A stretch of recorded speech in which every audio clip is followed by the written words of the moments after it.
Messi. Oh, brilliant skill from Lionel Messi. Surging forward with real menace here. Brilliant from Messi. Oh, what a goal that is!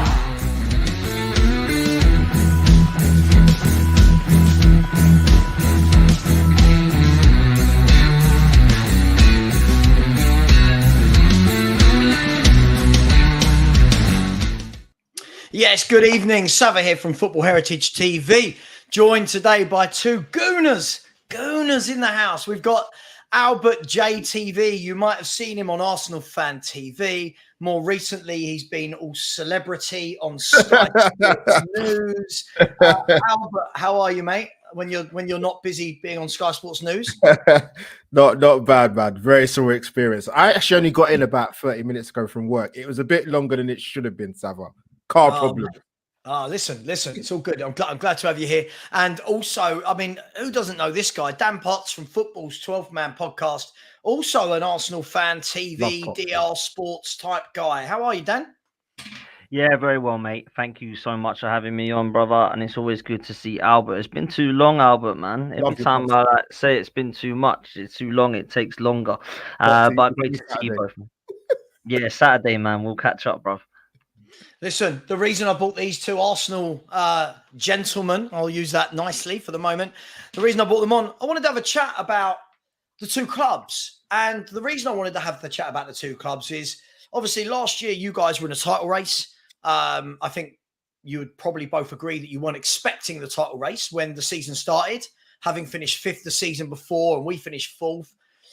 So the whole premise of my conversation today was around, was last year a one-off for you guys? Can Spurs compete with Arsenal again?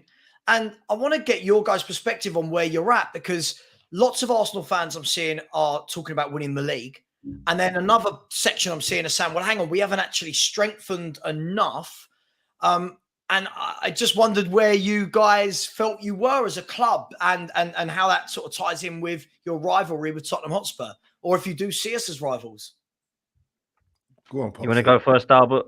Or you want me to go first? You go first, Pops. Yeah? I will walk over here. All right, calm, no worries. So where am I at? I'm on the side of the fence that I don't feel we've done enough to strengthen. I still think that Manchester City have the strongest squad in the league. I think as well with their new signings, it looks like they're going again for a couple of players. They've got Jeremy Doku now, and it looks like they're going to get the Nunez guy from Wolves. As KDB is out for a while, I don't feel like Arsenal have done enough so far. I think when you look at what Arsenal have actually strengthened in, it's probably one position in our first 11, which is Declan Rice. And if you're talking about a squad, then Timber's now injured, which is a massive blow. But Havertz and David Raya, they're probably squad depth, but I'm not so sure that it's the squad depth that's needed to give us a title push. Now, David Raya and Aaron Ramsdale, it's great to see, because I like that personally, with two good goalkeepers that can come in and try to do as best we can to go as far as we can in all four competitions. But Mikel Arteta does silly things sometimes in press conferences and says, oh, we've got two positions that we need to fill for every single position now. And two players for every single position, but he hasn't got that. He might have players in every position, but they're not good enough. The drop-off is too big for me, Savva. So I don't know what Albert thinks, and I'd love to get his perspective on this. But if we was to say we've got two players in every position like he wants, then we're still short in the Gabriel Jesus position because the drop-off is massive. We're still short in the Bukayo Saka position because the drop-off is massive. We're still short in the Declan Rice position because people think we've actually added Declan Rice. All we've done is replace him with Xhaka. So we're still short by one player there, in my opinion, because everybody in that position is very attack-minded. Smith Rowe, Havertz, Fabio Vieira. None of those can do any defensive duties whatsoever, which is what Declan Rice can do as a box-to-box midfielder. Of course, he can play in the anchor. I don't think we've got any significant cover still for William Saliba as a right centre-back, unless Tomiyasu can stay fit so that Ben White can play there. So there's still 3 or 4 positions for me, Savva, where I'm thinking if we was to go and get, we've got 8 days left, 2 of those maybe in the last few days, then I might be a little bit more confident. But I still believe that we're a William Saliba and Bukayo Saka injury away from being in the top 4 again. So I just don't think we've done enough yet. And I know there's 8 days and people can talk about that. As far as Tottenham are concerned, I've actually, and we'll go into this bit more, I've actually been quite impressed by your starts. I don't think it's been outstanding like some of the Spurs fans want to admit. Bless them. They start to talk about You mean we're not winning it? Well, I mean, we're seeing today somebody run up Talk Sport and spoke to Jason Cundy about how Tottenham are in a title race now. It was quite funny. It was, but you know, you gotta love us. You gotta love the fan base, mate. We're optimistic, if nothing else. Mate, we've got them as well, bro. It's not just Spurs. Yep, Arsenal have got them, trust me. But that's where I'm at on Arsenal, and I think Tottenham have a great chance, 1 game a week, if they can strengthen in a couple of positions, of trying to push for that top 5 and as close as they can to try and sneak a Champions League spot. I'm looking around, Savva, and nobody looks great, do they? Do you know what I mean? So if I know people are laughing at Tottenham losing Harry Kane, but I ain't looking at Liverpool and going, wow. I'm certainly not looking at Chelsea United and going, wow. So Tottenham might be thinking, bloody hell, I thought we were the ones that everyone was going to be laughing at. And so far, it hasn't looked that way. So that's where I'm at with the 2 clubs. I don't think they'll be miles away from each other, but I certainly don't think we'll be like this, like we have been over the last few seasons, in my opinion. Yeah, listen, I'll come to Albert in just 1 second. I think that's where I was coming from with this. I'll be honest, at the beginning of the summer, I was like, oh, Liverpool, they'll definitely be second. You know, Man United will. I'm looking at these clubs now, and don't get me wrong, I'm not going to say I'm not scared of them. I'm not scared of playing them. Do I think they'll finish above us? Quite possibly. But I just don't, like you said, Dan, I don't look at anybody now other than Man City and go, oh my God, you are like ridiculously strong. Just quickly, so a couple of bits of news for anyone that's just come in late. In the last hour, Fabrizio Romano has stated that that Man City have put in a formal offer for Matheus Nunes of Wolves, with a proposal in excess of 50 million euros and add-ons.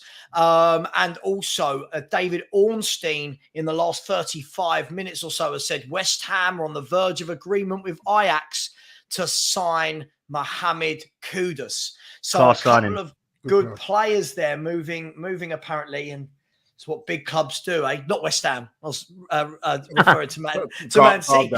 Yeah. Go on, West Ham. They're going big places. By the way, everyone, smash the like button. Before we go to Albert, smash the like button. There's nearly 400 of you in here at the moment. Only 73 likes. Let's smash those likes for your respective club, whether it's Spurs or Arsenal. Albert, Dan's saying that Arteta wanted 2 players in every position to be able to compete. Have you done enough for that? What are the weak areas? And has any club in the Premier League got 2 players for each position? No, not too sure about that, but I think it's interesting with Mikel Arteta actually, because it almost feels like a bit of a social experiment this season with Thomas Partey playing at right back, which is a very hot topic amongst our fan base, because they can't really understand it. I said minimum amount of players I want to see come in, and I wasn't particularly thinking in some particular area, Savva, but I thought minimum players I want to see come in was 5. We've got 4, but one of them's got injured for the rest of the season. So, you know, it's effectively 3, isn't it? So, I don't think I expect to see a little bit more business in the window. We haven't got long left now. My fear was when we made the 4 signings, I don't know what Potsy might have felt. I had a feeling, I had a few discussions with Arsenal fans. I don't think we'll make any more. And that was a concern for me, because I looked at the midfield. I thought, I don't think the midfield's strong enough. Obviously, Partey stayed, and amongst all the rumours about him going to Saudi. Declan Jillof Rice, I like to call him now, was a very, very plausible signing. Even still amongst some of our fan base, which I find crackers, they was a bit skeptical. I'm like, well, you know, what is it that you kind of got doubts about? Because I'm like, well, he plays in the Premier League. He's an England national. Even if you look at it, Stava, with Declan Rice, whether you look at it from a statistical point of view, or you look at it with the acid test is set with 2 Ys, there's no cons. He's still 24. He'll get better, and he's made a good solid start. In terms of some of the other rivals, it kind of baffled me a little bit, Savva and Dan. I don't know what you think. Like, I was listening to some of the guys that probably at Sky Sports, Neville and in Carragher, with particular, he's very certain about Liverpool being contenders for the Premier League. I'm like, have you kind of not seen what you saw last season? They've basically lost their midfield completely. And I still think there's a question mark. Well, Neville's got you guys down for winning the title, as far as I've seen. He's got. Come on, we know why. You know why he's done that. Wow, this guy, man. This guy, man. Like, last season, he got so much stick with it. Like, oh, Arsenal aren't going to win the league. Not going to win the league, and he couldn't handle it. So then he's like, if I say Arsenal win the league, that ain't going to happen again. Everyone thinks I hate Arsenal. They can't come at me now that I've said they think they're going to win the league. Yeah, this is how Gary Neville works, man. Yeah, he's just quickly, big up Sean for a needed backup, Spurs backup. I don't know if you've worked together. You've worked with Dan? I've met Sean, yeah. Yeah, I met him once before. I think on one of your charity streams, but I'm not sure of anything else. But yeah, good to see you, Dan. Likewise. And Albert. Nice to meet you, mate. Albert, nice to meet you, mate. Pleasure. Yeah, we're just finishing up with Albert. I'll come to you in a second, Sean. I mean, Albert, I thought it was strange when you were talking about the social experiment of Thomas Partey kind of being that right back stroke inverted midfielder. It feels very much like a ploy, from what I've seen, to get Havertz into the team. Because other than that, I can't see why Havertz gets in your midfield. I think your midfield's one of the best in the country if it is Rice, Odegaard and Partey. So what's he doing? What's all that about? I mean, I looked at. I'm not no Alan Hansen 21st century, but I look at it and think to myself, he wants to keep more possession of the ball. But then I think to myself, well, you've got Thomas Partey playing at right back. I'm sure. I don't know if Potsy agrees. I'm sure Ben White could do that. But then the problem you've got is he wants to get Havertz in the team. He does want to get him in the team. You've seen that. He's kind of being his body. He wants to get him in the team. So that obviously he's thinking, well, I want to get Thomas in the team, and the best way I can do it is by playing him at right back and sort of the roles reverse, having Zinchenko on the other side. But I'm not sure if Partey's got the skill set to do that. But he's prepared to make that experiment. But sorry, back to what I was saying about the other teams. I'm a great believer, Savva, right? Yes, people talk about City and they are the pinnacle. They're the guys to catch, they're the guys to beat. You've got to surpass 90 points. You've got to put the pressure on. But I always say, man, you always got to look over what's over your shoulder. Newcastle are not going to play about this season. And once they get a bit more settled in, Villa had a very good run to the back end of last season. They've made some good signings. So it's not in terms of the Tottenham Arsenal thing. I think for Tottenham, I don't know what you think, Savva, but one thing Arsenal did well last season is we had goals by committee. If you just look at Saka, Odegaard, and Martinelli, I think there's like 67 plus goal contributions. That's just in the Premier League, and that's not even including Jesus' numbers. So if Tottenham are going to get close to Arsenal or have any top four aspirations, I'm not sure in terms of your personnel by goals by committee who's going to replace or keep up to standards with the amount of goals that Kane put forward in the Tottenham shirt. Well, let me bring Sean in on that. I mean, Albert's got a good point there, Sean, right? In terms of if you look at a lot of the clubs other than Spurs last year with Kane, other than, Man City will always score goals everywhere, but obviously Haaland with his 403 goals, whatever he scored. The Brightons, the Arsenals, all the other clubs, it was very much goals shared around. Is that going to be Spurs' downfall at the moment with the squad that we've got? That can we get 67 goal contributions from four players like what Albert just said there that Arsenal did last year? At the moment, signs point to no. If I'm honest, it's 2 games in. I was expecting, you know how I feel about players like Richarlison. I'm never a fan of him. I've always, ever since we were linked with him, I was supportive of last season's transfer window until we were linked with that guy. And I said, if we get him in, he drops down 2 points out of 10. I don't get it. I've never got him. And then, I do think that Sonny's on the decline. Kulusevski, the best we've seen of him is probably in the first, at least offensively, creatively, was in the first 4 or 5 months, which is a season and a half ago. And so, for me, I was, whilst all that's true, I was still saying, I'm expecting big things this season. Richarlison might suit this system better than he suits the previous system under Conte. He's got to step up. Sonny's going to get the captain's armband. He's got to refine this form. Kulusevski, if he puts that hamstring injury behind him. But you know what? None of the top three have looked like they're going to score in either of the games. Doesn't mean that they can't do it, but these signs point to no.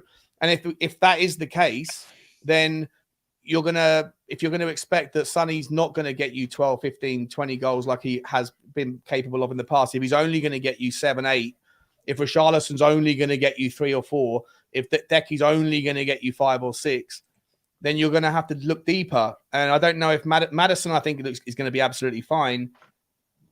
You know, can we really rely on the likes of Pape Sarr to make up the difference and players like Lo Celso? I don't think so. So on what we've seen so far and on what we've got in the squad currently, a lot can change. But right now, I don't think that we do have the answer to the 30-goal deficit that Harry Kane left behind that. So let me get straight into it. Yeah, listen, Sean, I don't disagree with you. Let me get straight into it. Potsy, do you worry about playing Spurs? I mean, last season, I think you toyed with us really in both games. To be honest, I don't think we were really in both the games. I thought you deserved to win both. From what you've seen, yes, small sample size, but from what you've seen, how we're now pressing, actually playing some football, you know, fans actually want to watch us again. Do you worry about playing Tottenham, or are you comfortable in your own team that is pretty much the same as last year, that you've still got enough to beat us? I never don't worry about playing Tottenham because I hate it, mate. It's like going to the dentist. You just want it to be over. Do you know what I mean? But I will say that I'm more confident now that Harry Kane's gone because he just scores against Arsenal. That's all he ever used to do. I don't feel personally like Sonny, Richarlison, Kulusevski are anywhere near the level that's needed for you to be replacing the goals that Harry Kane had left. And I just feel like all three of them at the moment seem to just not be the same. I think Richarlison, when you look at what he did at Everton and Watford, he was more from coming off the left and scoring. Then obviously he went to Brazil and people then decided that he was a centre forward. He hasn't done that at Tottenham. Kulusevski, it was 12 months ago and everybody was telling me he's better than Saka. I've never seen that. I don't know what's happened to him for the last 6 months. He's just disappeared. And Son, I don't know what's gone on, man. I mean, this player was so good. He's just fallen off of a cliff. So I do think that there's some problems there. What I will say about Spurs is I think your midfield is superb, man. I was so jealous of the James Maddison signing. I've always rated Bissouma. I think Bissouma's proving now why he was completely and utterly wasted last season. And in the first couple of games and in pre-season games that I saw off Tottenham, I heard that this guy was just so good for you. Thought he was head and shoulders above everybody on the pitch against Brentford. I didn't see the Man United game, but apparently looked good there. And obviously you had James Maddison. But when Bentancur comes back, you're obviously going to have a very good midfield there. Defensively, you know, everyone's worried about Tottenham's defence, man. It's just a shambles and has been for God knows how long. Do you think it's still a shambles? I mean, is that you know, if we've got Romero and Van der Ven now as a partnership with a doggy at left back, are we not? You know, do you not see improvement there from our back four? Are you still, there's as Arsenal improvement, fans, think you're going to go in? No, you're. I mean, you couldn't get any worse, bruv. Let's be real. Come on. we know. But I do think. I mean, you've got better with the partnership now. But you're a Romero or Van der Ven injury away from Eric Dyer coming back in the side, from what I can see. So it doesn't look too grand. You need another one, in my opinion. I like Destiny Udogie. I thought it was Udogie. Is it Udogie? He's a very good player. It's weird calling him Udogie, but that's the name he said. It's definitely Udogie. I feel like it has to be. I'll call him Destiny Udogie. If I say that wrong, then fair play. But just call him Destiny. Destiny. There you go. Like I've been very impressed. Me and you went to that strip club. Yeah, we said we weren't going to bring that up. Bro. We weren't talking about it as well, right? Yeah. This never happened. I've been very impressed. No, it never has happened, but maybe one day. I've been very impressed with him, mate. Very impressed. I think he looks very good, and I suppose if you can thank Conte for anything, I suppose it's him because I believe he was the guy that he brought in. So he looks very, very good. But I still think Tottenham have got a long way to go. There's only 2 games in. You know, we've already heard someone ring up TalkSport with Jason Cundy and say they're going to win the title. So I think, as in true Tottenham, style, they get a little bit OTT. But I've been really, really impressed, man, with what I've seen from Spurs. I think the thing is, though, that I know it's 2 games, but straight away you can see a completely different style of football in terms of what you've been used to under Jose, Conte, and to be fair, Nuno, who I don't know what he was doing, right? So I think you can already see straight away what Ange Postecoglou is about. Whether that's going to win you anything, we don't know yet. It's too early.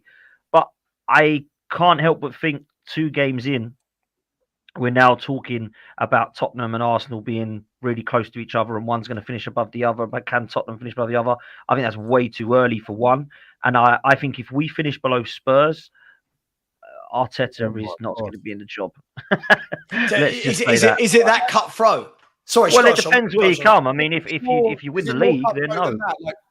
Sorry, Posse. Let me just ask you a question directly on that, bro. Is it?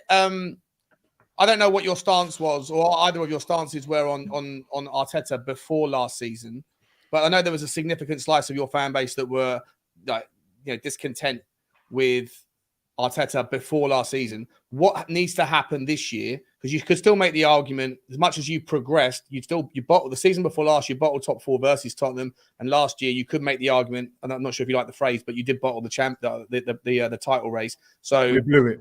Yeah, we did. I blew it. Okay, what needs to happen this year for you guys to continue with the patience? Because you can't progress much more other than to win something. So if you don't win something, is it stagnation, and does that bring back the Arteta out chance? Listen, he's got to win something for me. I let Albert come in after, but he's got to win something, man. 4.5 years now, £750 million spent.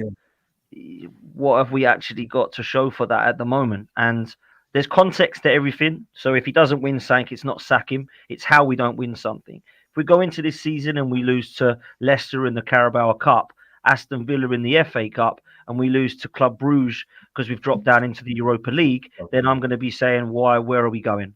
If we get to the Champions League final and we take City to the last day of the season, but we don't win anything, then there's context. And you can sit there and say, do you know what? He's put us into the finals of both of the major honours, and he's fallen at the last hurdle. There are a certain fan base that are going to say, sack him still because he's bottled it yet again.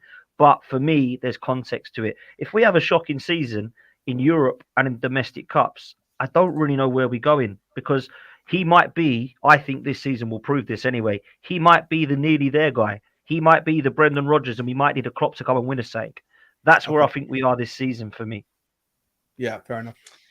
Yeah, I mean, what's Albert? It's interesting, isn't it? I mean, I'll come to Sean after this about what has to happen for Postecoglou to be in the mud, so to speak, as the kids like to talk about mud a lot. I don't know why. Mud seems to be the new thing.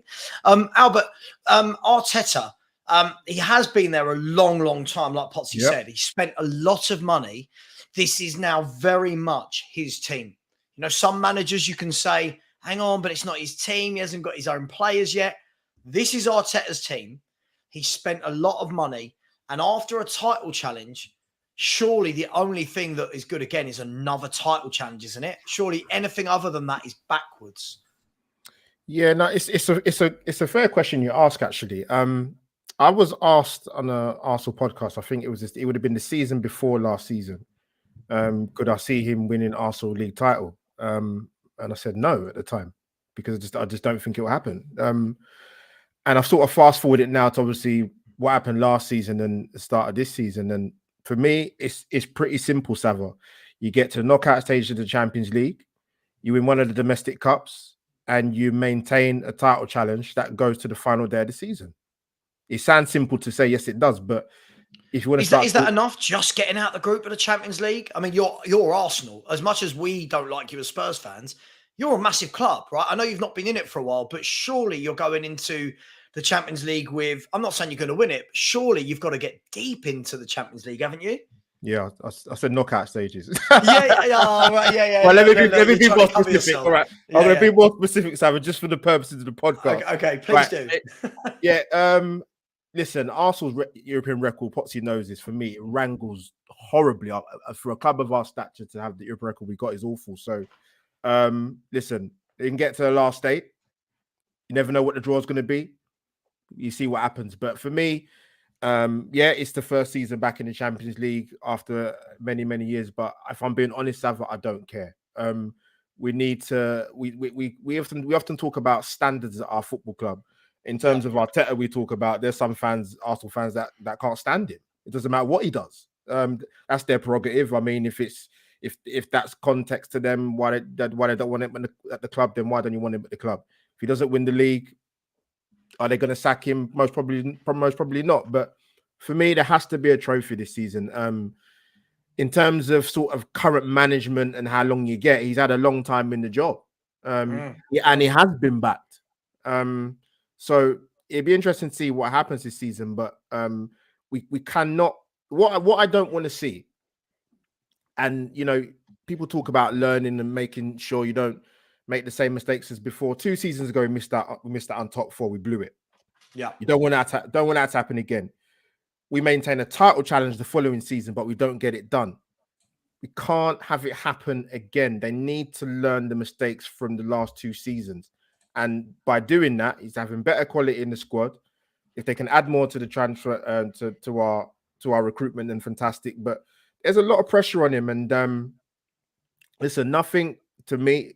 I think minimum, like I said, there has to be another title challenge, and there's got to be a trophy. And what makes me laugh, before I quickly finish up, is I get it. Arsenal fans want the league or the Champions League. Let's be honest, right? But then I wouldn't turn my nose up at one of the domestic cups, because City and Chelsea and Liverpool have no problems winning them trophies. Yeah. Who are we to turn our nose up at a League Cup or an FA Cup? But is that caveated, Albert? Is that caveated? Like, if you win the League Cup, for example, but finish 5th in the league, is that enough? I mean, for Spurs, I'll come to Sean after this, but I think for Spurs, if someone said to you right now, 5th in a League Cup, you'd go, yeah, I'm all over that. Back in the Champions League and a cup. Arsenal, after what the season just had, would that be justified? Would that keep Arteta in his job? The short answer to that question is no. And for me, if you win a domestic cup, you got to finish minimum 2nd in the league. You have to. There has to be a title challenge and a domestic cup. There has to be. Or, like I said, the thing is, Savva, with a cup competition, anything can happen, and it does sometimes depend on the draw. But it'd be interesting to see how Arsenal get on in the Champions League. But if I won't lie and say, I'll be honest, I do have my concerns a little bit. But I'll let the sort of the first 2-3 months of the season pan out, and then we kind of might revisit this conversation a bit more later on. Okay, we can do that. Don't worry, Albert. Just quickly, Savva, just quickly, the Kroenkes will not sack Mikel Arteta if he wins an FA Cup and comes 5th. No chance. He's staying if that happens. Even if it's a League Cup?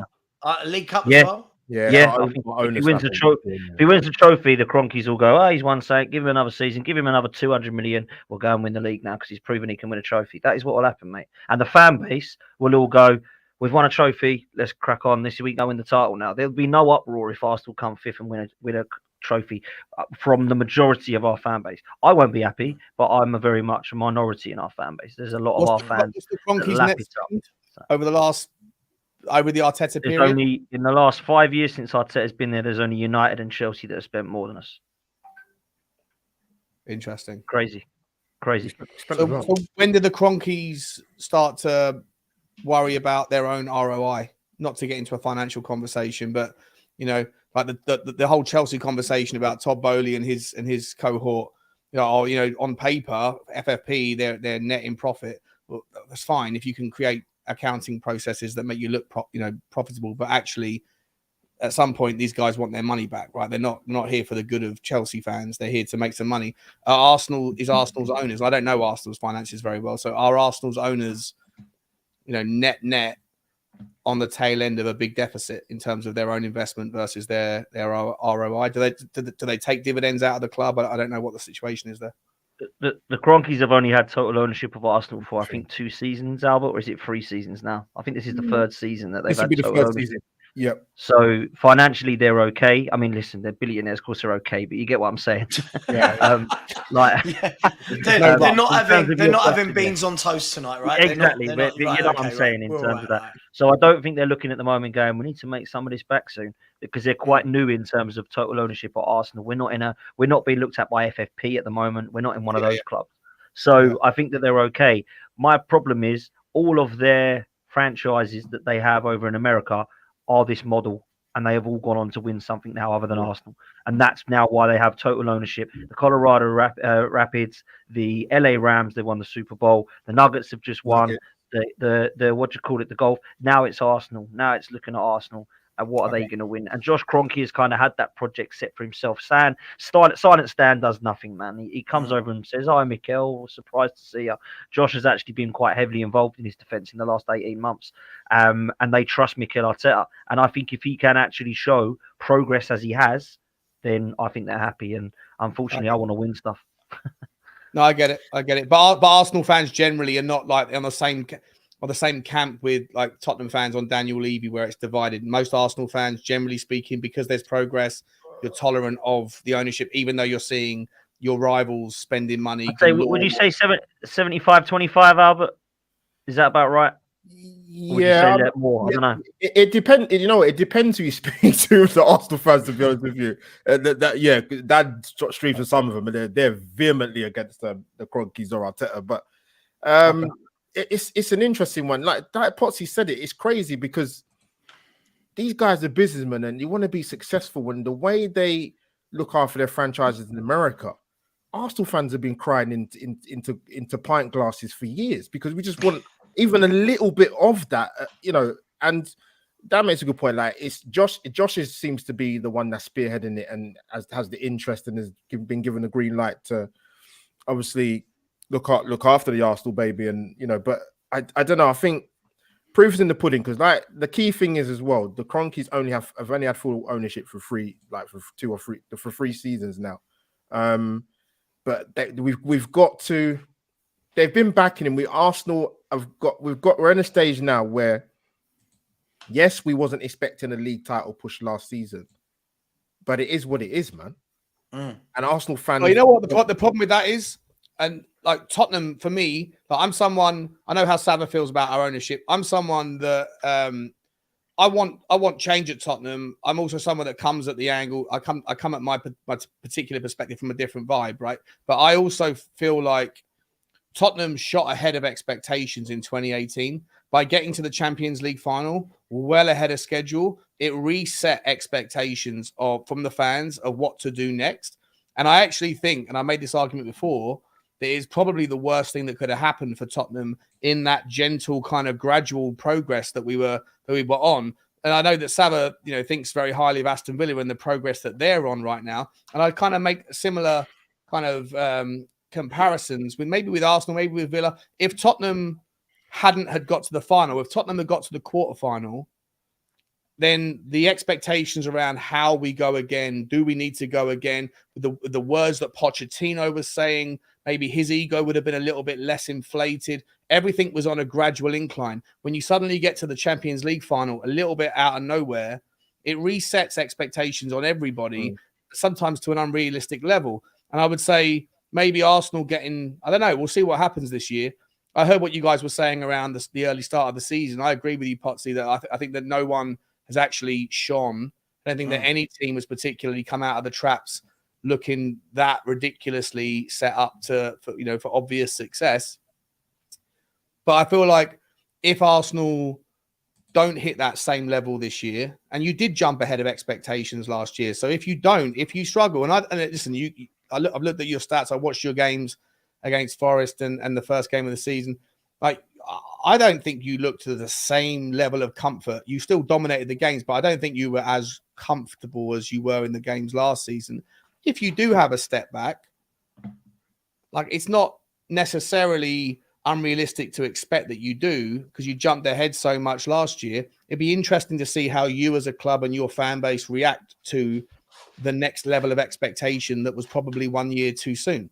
I don't know if that makes sense. I do agree with what you're saying, and I think it does make sense. The only thing I'll disagree with is the fact that the worst thing could happen to Tottenham was to get to the Champions League final. The worst thing to happen after that Champions League final was for Daniel Levy to do what Daniel Levy does and do nothing more to try and show any more ambition to do anything more with Tottenham other than sack Pochettino and just get rid of players and not give them any money and keep getting things wrong. Because for me, when you get to a Champions League final or in a title race, have one of the best stadiums upcoming, one of the best training facilities, and then just get in the top 4, lads. I don't care about anything else. Don't go for a trophy. As long as you finish 4th, I don't care. There's no ambition from Daniel Levy to actually win anything at Tottenham. And that's why they haven't, in my opinion. They've never backed the right manager. They get Mourinho in and start giving him money. Well, why don't you just keep Poch and give him money? Because he's proven he can actually, he's a process manager, he's a project manager, yeah, which everyone keeps talking about, these words, Well, process. there's variables though, as well. Got, the timing of that Champions League run also coincided with the transfer to a new stadium that came with, you know, twice as much debt as was necessary at the start. Arsenal went through it when you guys moved to the Emirates. You didn't win a trophy for 8 years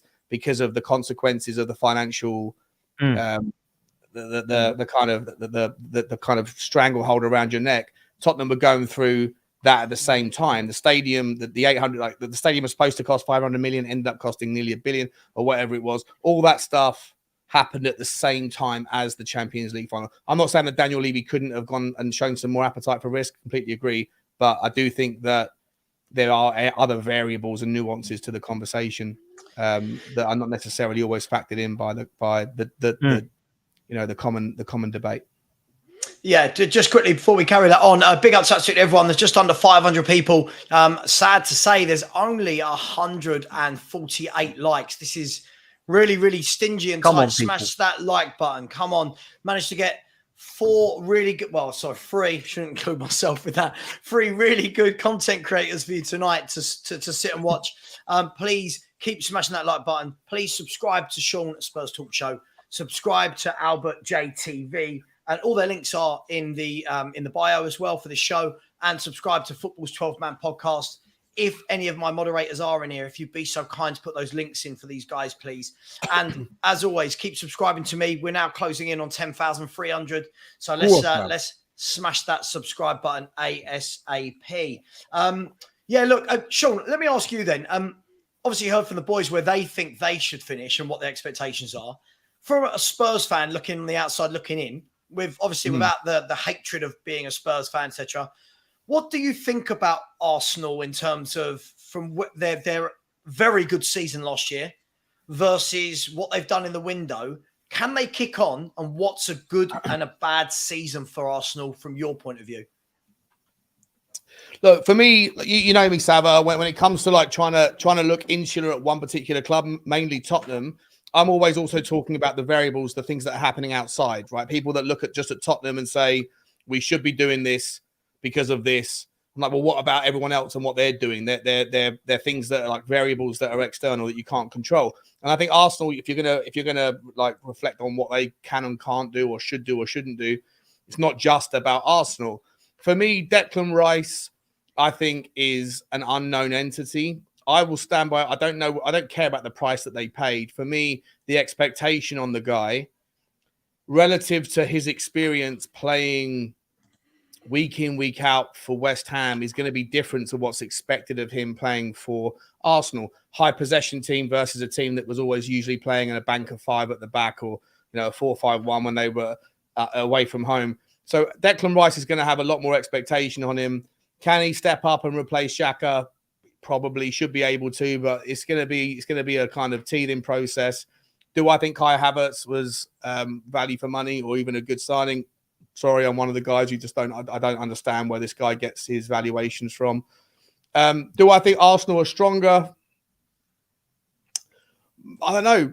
I think it's too early to tell, if I'm honest. Yeah. I would say for me, I think that Arsenal's success or fail or otherwise this year, I think, again, will depend largely on if they get injuries in certain areas and where those injuries occur and to who and for how long. Like to what I heard Potsy saying earlier, if someone like Jesus and Nketiah get injured at the same time, if you don't sign another forward, then I think that could be pretty destabilizing. I think that there are you have enough depth in certain areas, but you're pretty fragile or you don't have much behind it. If something bad was to happen, obviously that's luck. You can't really figure that stuff out. What I would say in terms of expectations for Arsenal at the moment, they're clear second favourites for the league. Manchester United were the probable candidates to finish, or Liverpool, depending on who you ask, were the candidates to compete. Neither of those two have got an easy run in with their transfers. Like they're trying to get new players in that can fill their holes, and the transfer window is really struggling to get finalised with clarity. There's so many players that are Manchester United with Amrabat. They've been waiting 2 months to try and get this guy in. They can't get him in until they can get 2 players out the door. They can't get rid of these players. So I feel like in terms of relative expectations, I think Arsenal are the team still that will push Manchester City the furthest.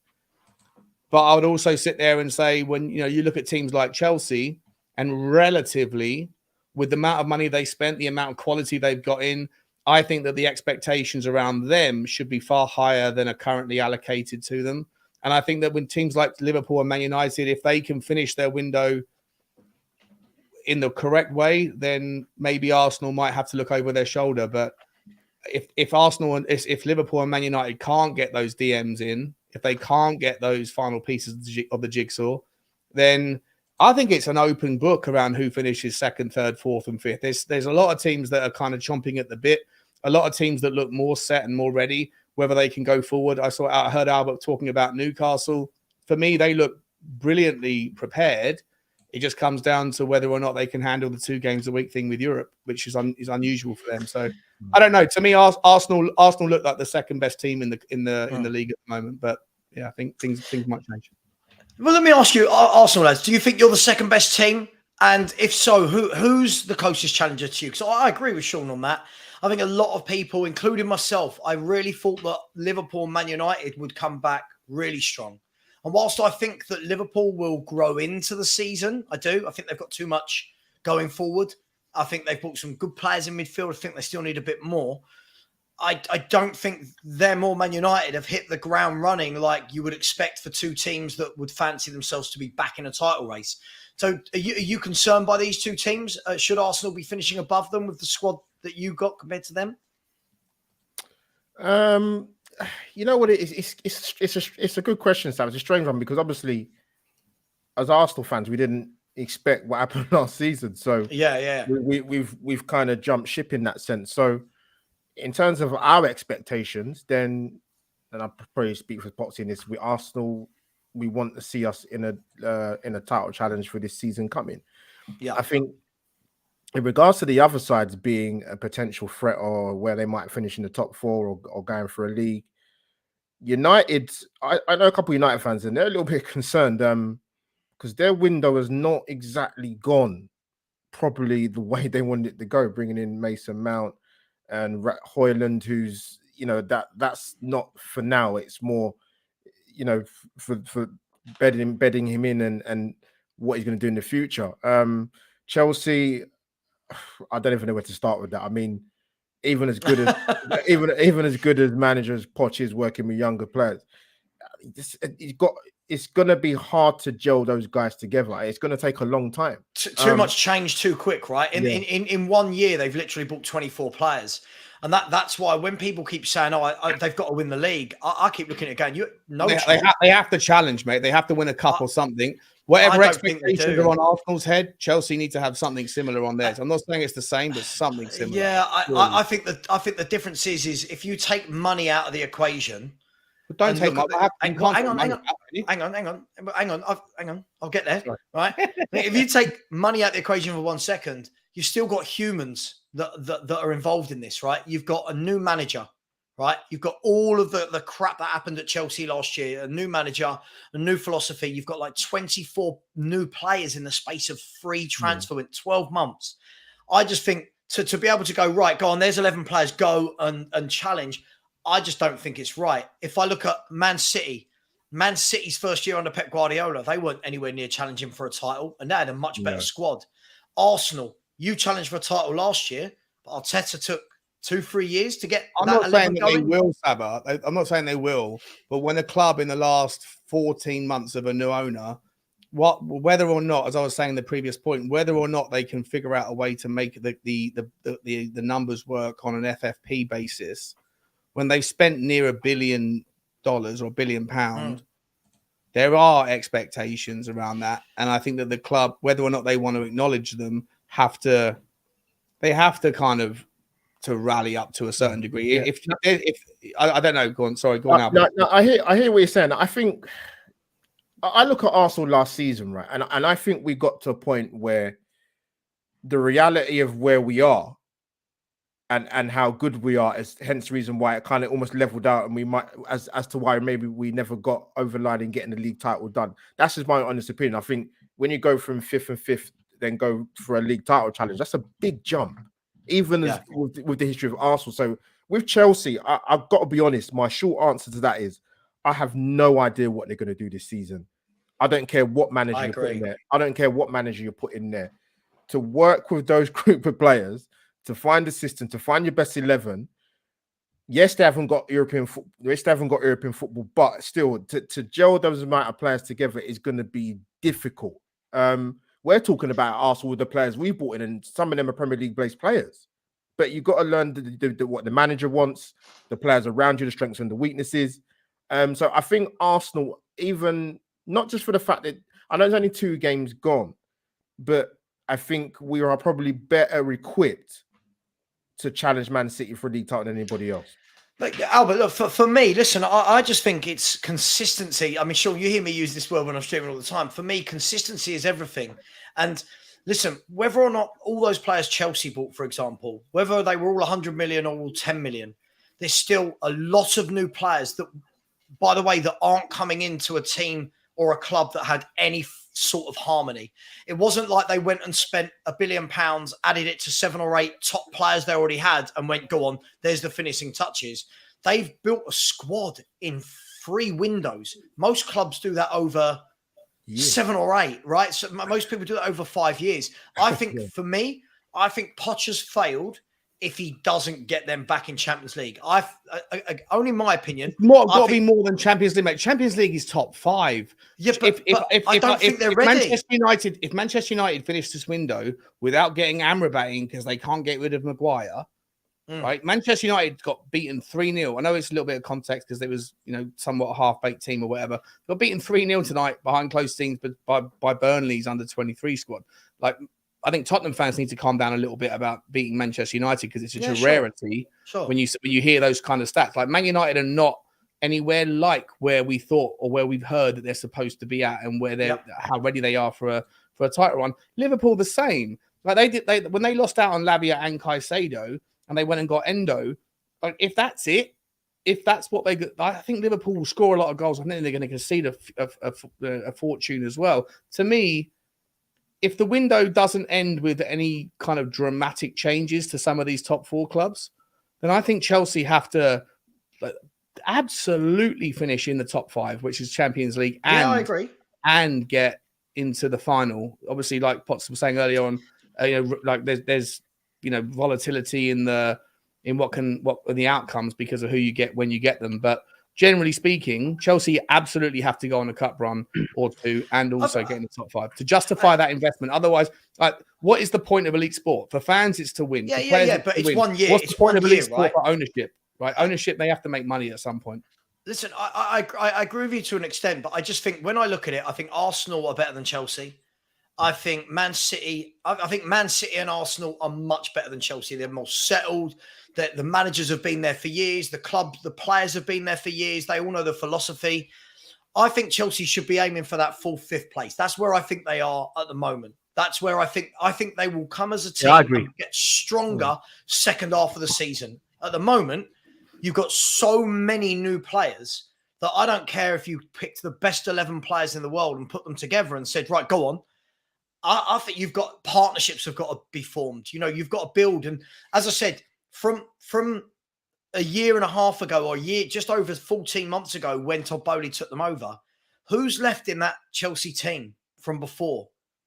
Like there's no core, right? It's not like you've still got a core of Thiago and Rudiger and Kante and do you know what I mean? At the moment, it all seems very new.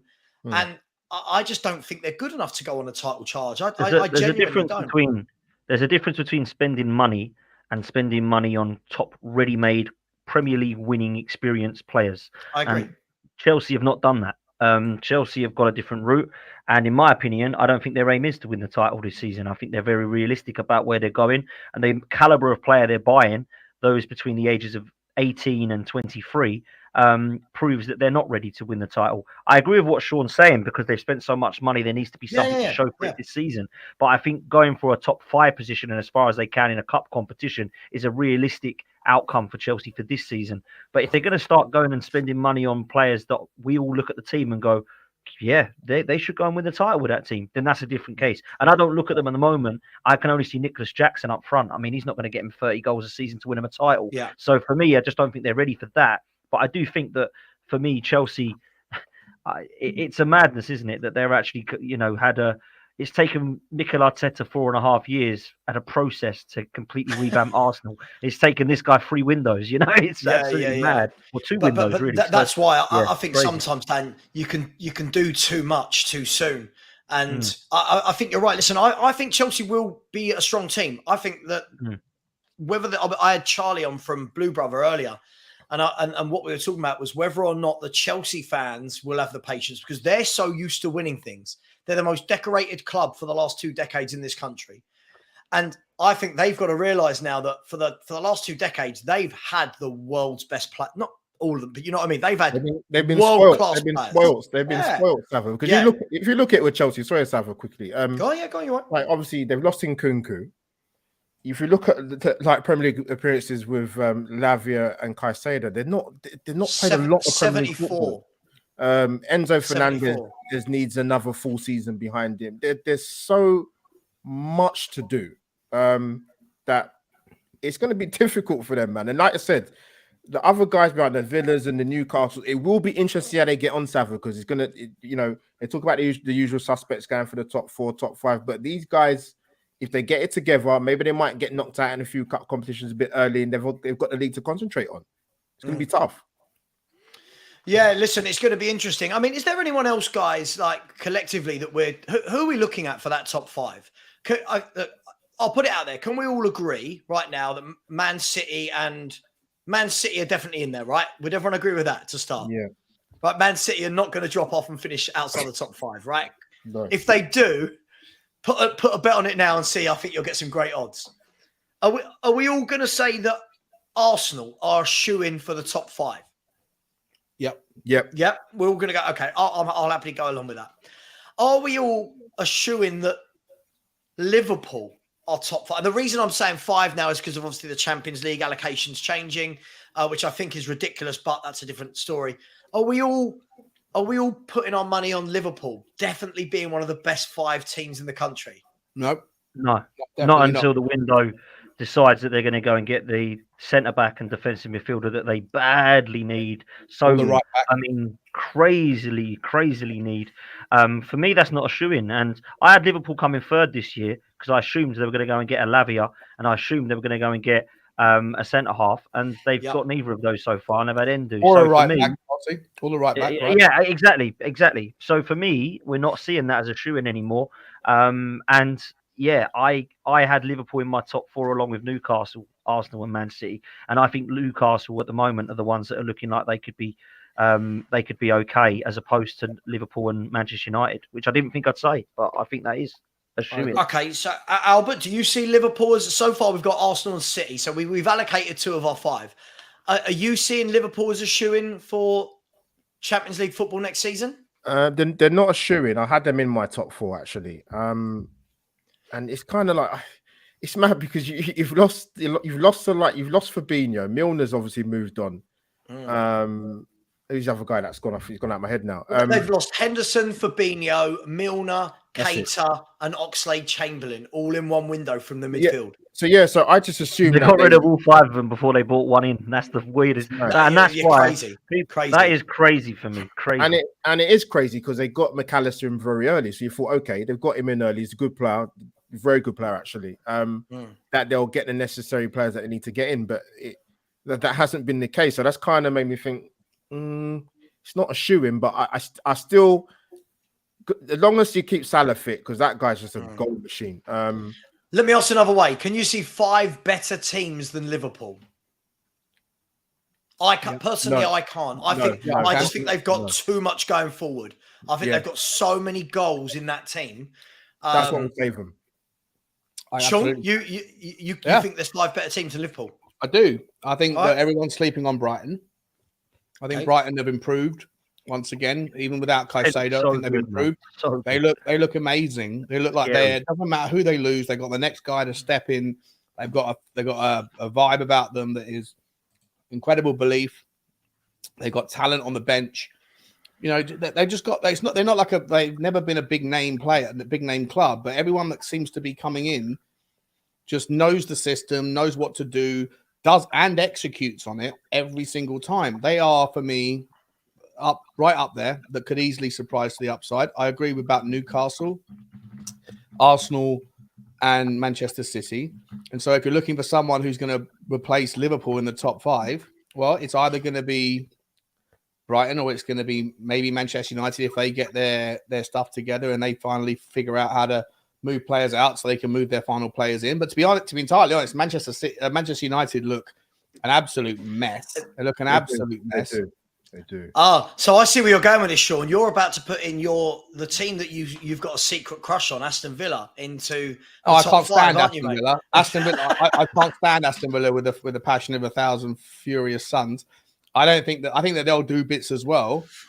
But look, I think that after that, I just think that there's Manchester United. We're talking about a shoe-in, aren't we, Sean? And I'm with you. I don't think Liverpool are a shoe. I think they will get it. I think they'll definitely get top 5. But I can't sit there and put my house on it at the moment because I haven't seen enough in the transfer window for them to go, listen, I tell you what, they're sorted. Because I actually think that Liverpool are 2 or 3 players away from potentially, on paper, pushing for a title challenge. That's how crazy it is. We're not talking about 8 or 9 players here.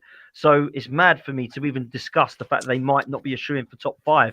I think they 100% will get it. But I can't sit there and say to you that they're definitely going to be finishing 3rd. I don't know that they are. There's two teams that are clearly above everybody else, in my opinion, City and Arsenal. Then for me, you've got, of the rest, you've got one team that shows to me that they've got quality. I was worried about their depth in the defensive realm, but we're going and getting the players that they've got in recently. I think Newcastle will probably. I would put more money on Newcastle to be in the top 4 or 5 right now of the rest than the others. So I'll put them at 3rd, and then even with Champions League football going on.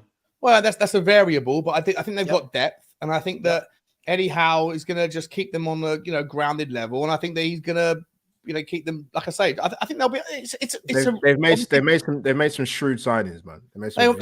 Absolutely right. And obviously, putting aside the idea of who is the shoe-in after Arsenal and Manchester City, I'm not sure if there are shoe-ins. I think Newcastle is the most likely that I put more money on them than the rest, and Liverpool United will depend on how they finish the season at the transfer window. If they finish it well, then you reallocate. If they don't, then I think Manchester United and Liverpool are just as likely or unlikely to finish in the 4th and 5th spot as Brighton, Tottenham, Tottenham, Aston Villa. It goes all the way down to 8th after that. Like maybe not Brentford won't get in there, but like that's the kind of the gap. It all depends on how those 2 teams finish their window. If they finish it strong, you reallocate. If they don't, then I think it's a lottery for the last 3 or 4 teams. So let me chuck a name in then. So I mean, I just want to put in this club. They're from London, Tottenham. Where I think this is a really difficult one because throughout the summer, my to use one of Sean's favourite phases, I've pivoted from where I think Spurs will finish. I think that the manager this year for me adds 2 league positions just by himself. I think adding Van der Ven to play alongside Romero, always with the caveat of keeping fit, because as Dan said, 1 injury away from a Dyer or Sanchez being back in there. Can Spurs spoil this top 5 party? We were terrible last year. We finished 8th. We conceded 63 league goals. Can we finish in the top 5? Are we being thought about by any other fan base other than the Spurs fan base for top 5? Savva, you know what? You know how that'll work in your favour if nobody talks about them. No, sure. Yeah, and I think that's the easy way to answer that. But I think when I look at your side, particularly defensively, I think you're going to have to go through what Arsenal had to go through. I know Potsy might agree that we brought in a nucleus of new players over a number of years, whether that be Gabriel, Tommy Yasu's, obviously William Saliba came back, but they still needed to play together and get chemistry and get partnerships going. Yeah. I think this is going into probably the 2nd or 3rd season now. As Arsenal fans, we've got a little bit more faith in the back 5 unit, and obviously there's cover in different positions as well. So I expect to see more clean sheets this season, for example, than we did last season. Not that our clean sheet record was shabby, by the way, but there should have been more on the and the fall off towards the back end of last season. The issue was defensively, but if you can get that back four, if they can stay fit and consistently play together, and like I said, develop partnerships and get a season under your belt, get that first season under your belt as a collective five, collective four. Because remember, you got a new goalkeeper as well. And one thing a defense needs is a good, solid goalkeeper behind them. And what a goalkeeper needs is a defenders that you can trust in front of him, in particular centre back. So we talk about the loss of the goals from Kane, but I think defensively, if you can target that area right, who knows what might happen? Yeah, I think it's interesting because for me, the whole conversation has always been about, how do you replace 30 goals from Kane? But I've always been a believer that we conceded 63 goals. If we can get that down to somewhere nearer 45, do you know what I mean? Then that's a huge amount of goals that you don't need to score at the other end. Not saying we wouldn't like those goals, but you can win a game 1-0 rather than having to score 4 because the other team has scored 3. But Dan, I'll come to Sean after on this. But Dan, Tottenham Hotspur, do you see Tottenham with this new style of play? I know it's 2 games in. We're playing once a week. We've got no Europe, unlike the rest of the clubs we're mentioning other than Chelsea. Do you see Tottenham creeping into that Champions League in the top 5? No, not for me. Not for me. They're ones I gave it a big build-up. I know you did, man. You did, and you tried it, and I liked it. But I've just got to be honest. I think the only thing that will help you is playing once a week, if I'm honest, because you've got once a week with an 11 that we all know. I think know anyway what it's going to be. The next few days could change my opinion on that, depending on what you do. I think you're still short, if I'm honest, even though you've got one game a week. And I think that people are underestimating Harry Kane's 30 goals. I understand that goals by committee could then make that up. I just don't see that those 3 strikers at the moment are on form to get anywhere near that, in my opinion. Unless that changes, then we could have another discussion. I also think as well that as much as I was quite impressed and have been in both games, I know you didn't beat Brentford, but actually I thought you played well. And it's not a bad result really coming away there with a point because they're a good side. Manchester United are not bad. They are diabolical. And you beat them quite comfortably from what I saw. But I wouldn't get too carried away, is all I would say. Because you might go to Bournemouth and then think, oh, wow, I thought we were okay. And we're not. We're still a couple short. So you might go there and blitz them and we can have another discussion. But from what I'm seeing so far, what I see from the other teams around you, there's no way that I can say that you won't get in there because the others look not very good. But I wouldn't have you in the Champions League spaces, in my opinion. And I think it's hard because people will say to me, who do you see in there? Well, I've given my predictions already. That could change because we could see in the next 8 days Chelsea go and do a madness, or Manchester United sort it out, or Liverpool go and get that holding midfielder and centre half and they go on an absolute massive title challenge run. This could all happen. We don't know. We're only predicting it at the moment through what we're seeing with our own eyes. And, I predicted my top 5 that did not have Chelsea in it. Did not have Tottenham in it. So I'm not going to sit there and say that, oh yeah, actually I do fancy him now 2 games in. My prediction was that City would win the league, Arsenal would come second, Liverpool would come third. I had Newcastle 4th, Manchester United 5th, and Chelsea 6th. So now 2 games in, people might laugh at that and go, what? That's crazy. But before a ball was kicked, that was my top 6. 2 games in, I'm not going to lose my head and go, right, I'm changing it all now, because I could change it all back again in 8 days' time when the window shuts. Yeah, of course. So I think at the moment we can only say what we're seeing with our eyes, and I think Tottenham are just going to miss out. But I must admit, I've been quite impressed by what I've seen from Postecoglou. I can't lie. Yeah, Sean, let me come to you. I mean, it's interesting, isn't it? I think the biggest thing that Dan said there, which is correct, is there are still, today was 10 days. Now there's 9 days if we're not going to count the next 2.5 hours. Well, Chelsea could sign 3 in the next 2.5 hours. I think, Liverpool, do they go and buy an Amrabat, for example, which changes the game for them? Chelsea, do they go and buy a Vlahovic or an Osimhen? I'm not saying they will. I'm just saying that is what they need. Tottenham, do we go and buy a centre-forward, Sean, that gives us 15, 20 more goals than we've got now, which shoots us into that top 5? What do you make of Tottenham's chances, Sean? I already know, we speak to you every day about football. Tottenham's chances of Champions League football this season, where are you at with it? You're on mute. Sorry.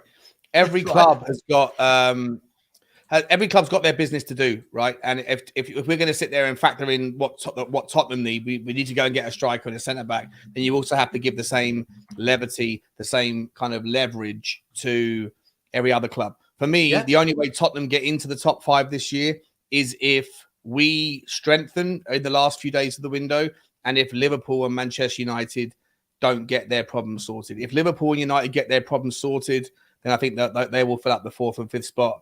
You know, and Brighton, I think, you know, I don't know what to think of Brighton. I just look at them and think they're they play brilliant football, and the only reason I don't give them the credit of being top 5 is because they're Brighton and not another name, right? If they were someone else playing that football, I'd be going, yeah, of course they'll be in the top 5. So I don't know at the moment. I don't think Tottenham have got enough in depth. I think that we're one injury away. And remember, last season it was September the 3rd when we lost Kulusevski and Richarlison and Brian Hill or whoever it was to injury. Right. Yeah. So there's so much luck that comes into all these things as well. Injuries that happen just before or just after the deadline.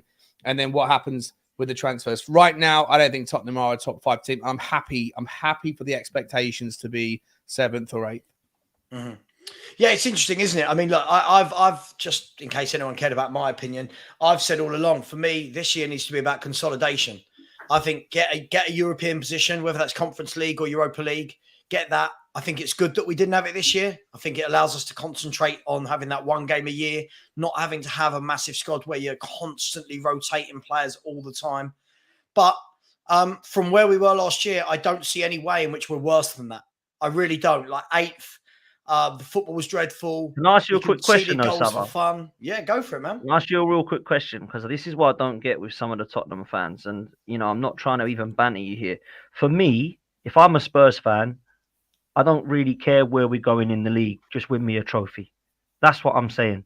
And a trophy will then get you European football. So if he was to finish outside of the top 6, outside of the top 7, should we say now, because of that Conference League thing. Let's say you finish 9th. But you won an FA Cup. For me, that's a much better season than coming in the top 5. Much better. Because you've won something and you can now actually get a breed of winning, which is what everyone banters you for. And then, because otherwise you're going to go, oh, we didn't win anything, but at least we got Europa again. Go and win a trophy and then get Europe again by winning that. That's what I don't get with Tottenham. You can't focus on a trophy. You can make sure that when whoever you play, you prioritize it of the same elevated importance as a league game. But you can't go, oh, you know what, we're going to take our eye off the ball with the league in the hope that we get a favourable draw, in the hope that when we play Manchester City or Arsenal in the semi-final, that we take it seriously. All you can really ever do with league draws or with cup draws is make sure that you don't deprioritize them ahead of a league. You have done, though. You have deprioritised over the last few years. Why against Sheffield United did you play a B team and lose when it wasn't really a B team? It wasn't really a B team, to be honest. You didn't play your strongest team, Sean. That's what I'm getting at. You should have. You had a real nice road there to get to the semi-final. Hang on. You see what I mean? First and foremost, we are going to end in a couple of minutes. So, guys and girls, smash that like button. You've been so tight today. 250, and there's 517 of you in here. Come on, let's get that to 350. Everyone smash that like button that hasn't. Subscribe to everyone here. Listen, what I would say is this. I do agree with Sean on this aspect that, look, I think the fact now that we've not got European football, I don't feel there should be any not concentrating on the league, just the cups. I think we're playing so few games this year that there should be no reason why we can't say, right, okay, this week, it will be every now and then, this week, oh, we are playing twice a week. But I don't understand why that's ever the case. For me, I don't like, I agree with what Dan's saying. And what you're saying, Savva, I just don't understand why historically we've ever gone with an arrogance where we think we can just walk up to Sheffield United. I agree. Because we didn't exactly. Sure, I agree. The only first team player that wasn't playing that day was Harry Kane, right? And he's not going to be playing in any game this season. So Tottenham have got to figure it out without Harry Kane regardless. I agree. I definitely agree. I think my point to all of this would have been that, yes, we want to concentrate and we want to win a trophy. I don't think that should take away from the league at all because we're not playing in Europe. So there's definitely no excuse. I don't think there is anyway, like you said, Sean, but there's definitely no excuses this year with no Europe. Just a quick question. Hang on, just quickly, Albert, I'll never get this out otherwise. Right? But for me, I think the difficulty is lots of people I hear now just say, just go and win a trophy. I love that. I love it. But I also look around and we're already saying, well, Chelsea have to just go and win a trophy. Man City win trophies. Arsenal have to win a trophy under Arteta. Liverpool win trophies under Jurgen Klopp. I just feel that, again, what Sean was saying, it could be the luck of the draw. You know, Spurs could really prioritise an FA Cup or League Cup. But if you draw Man City in round 3 away from home, you are not the favourites. You are more than likely, I'm not knocking us, we're more than likely going to lose to Man City at the Etihad. And then all of this, you had to prioritise a trophy. So I get it. I get what you're saying, Dan, but I just don't think it's as simple as just winning a trophy. I just think there's so many teams now. Listen, you're right in terms of just win a trophy is not easy. I totally get it. Sorry, Albert. But what I just, and it's not just Tottenham. This is with West Ham, who obviously now won't shut up about winning a trophy. But this is with other teams that are notoriously gone long periods of time without winning any domestic trophies or any trophies at all, right? And everyone banters Tottenham all the time. I don't really care, to be honest, about Tottenham. I'm not one of these Arsenal fans who's obsessed with them like some of our gooners are, right? Yeah. What Tottenham do is no relevance to me, if I'm honest. But when you look at it, if I was a Tottenham fan, I would be going all out to win an FA Cup. Let me give you an example. If you get a Man City at the 5th round, I would still play the strongest team against Manchester City. I wouldn't just roll over and go, well, we're going to go out of that one. Let's just make sure we beat Brentford at home the next week. I would try to play your strongest side in both of those games. And then if you want to rotate after that, once you realise if you're in or out of the cup, then you can. I just think what Tottenham and it's not just Tottenham, Everton, West Ham's, all these Newcastles, the list goes on. They've all gone, let's just play the kids in the cup, in the Carabao Cup, go out of that and try and see if we can sneak top 7. For me, that's mad. I'd much rather go all out to win, even if you get another trip to Wembley out of it and you might just fall at the final hurdle. To me, football's about those moments. But I don't know. Maybe it's not. Maybe Tottenham are happy with just trying to get scraping the Champions League every year. I don't know. Maybe you are. Maybe that's what Lee wants. Just on the back of what Dan was saying, because I've been on some of your streams and I've seen some of your Tottenham fan base in the chats, man. But because is it a case of because of the season you had last season and you've got no European football, is there been a gear change in terms of how you view a trophy? What I mean by that is, because when you was making Champions League, I got the impression from some of your fan base, they were more happy with getting in the Champions League season upon season than winning a trophy, which to me is crazy. But are they saying that now because you ain't got no European football? How's the shift changed for you guys, for the Tottenham fans, about that?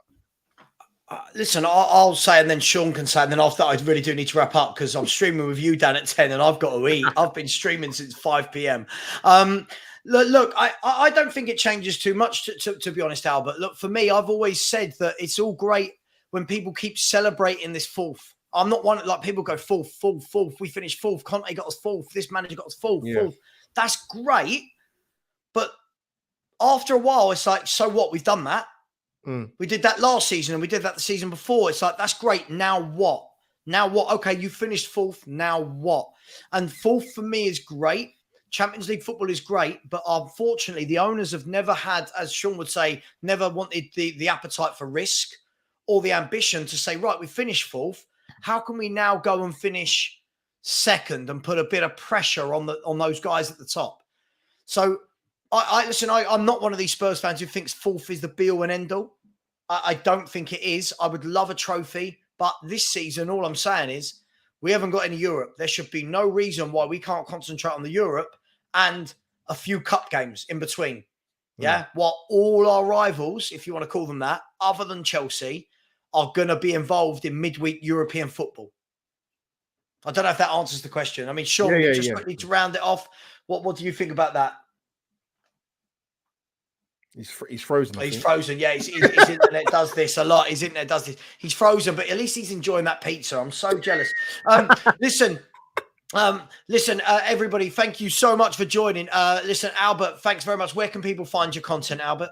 You can find me here, there, and everywhere.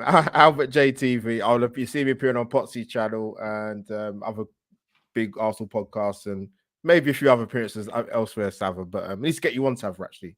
Definitely. Yeah. Listen, it's not like I stream all day, every day. So yeah, absolutely. One more stream won't hurt. And Potsy, where can people find you, man? If you head over now to Football's 12th Man podcast, you see myself, Savva, D, and a few other people, Goonie, a few of the other guys talking Is all D things on? football. So D is on. That'll be fun. Savva and D will have another rant and rave now. So this will be fun tonight. So if you do come over to Football's 12th Man, or just stay tuned here, I think it's been redirected over there. So that'll be amazing. Yeah. And you see myself, Savva, and a few of the other guys on Football's 12th Man podcast. Thanks, guys. Appreciate it. And thank you, Savva, for having me on, man. No, Yeah, man, absolutely. Listen, as Dan said, I have redirected, so it is starting in about 13, 14 minutes, but just leave your screen there. It will have you ready to watch Dan's show. And if you haven't experienced the wonder that is D, the Crystal Palace fan, you're in for an absolute cracker. So listen, big up everyone. Thank you for all the nice words. I think everyone's seen it's been a tough couple of days for me. I'll talk to you two off screen about this later, but big up to everyone. As always, come on, you Spurs, and please smash that like button and that subscribe button on your way out. Take care, everyone. See you tomorrow. And by the way, my morning show tomorrow, it's normally at 10 a.m. Tomorrow is at 9 a.m. Tomorrow is 9 till 10:30. Madman. Yeah, I know it's madness. Sean, we're just leaving the show, but where can people find you, mate? Talk show. See everybody. Spurs Talk Show. So my show in the morning is going to be 9 until 10:30 only for tomorrow because I've got an appointment in the afternoon. So please join me for that. Much love. Subscribe to all my great guests. And as always, come on, you Spurs.